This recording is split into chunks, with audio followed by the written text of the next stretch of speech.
Growing up, I often would get asked, when did I know I was gay? From an early age, Trent knew he was a little bit different. Truly always knew I was a little bit LGBT. I just always kind of knew I was different. I always liked like the girlier things. I always gravitated to being friends with the girls, but always like kind of blushed and like was like kind of shy around the boys. But I mean, everyone's a little bit different, and I can't speak for everyone in the queer community and people in their own journeys of finding their sexuality and figuring out what they like, who they like, how they like it. I always get scared of saying that because I'm like, I feel like I'm playing into the stereotypes of like what a stereotype of like a queer gay boy is. I mean, if the shoe fits, girl. I used to get told all the time, you act like a girl, do talk, walk like a girl. And that was so freaking triggering.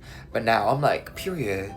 I give the fantasy, girl. I remember the first person I told that I was gay, I was in, I want to say high school, and she was so welcoming and receptive. I just really appreciated my best friend at the time being so sweet and never pushing me and never shoving it or like prying. And also the same goes for my brothers. They never ever like pushed, forced, or rushed my own story or my process of coming out. And I really appreciate that. And even if I'm sure whatever you can tell that I was gay, like the people, the loved ones in my life never rushed that narrative for me or rushed my own process or my own story. And everyone has their own journey, timeline, trajectory towards coming out, coming closer to who they are, who they're meant to be.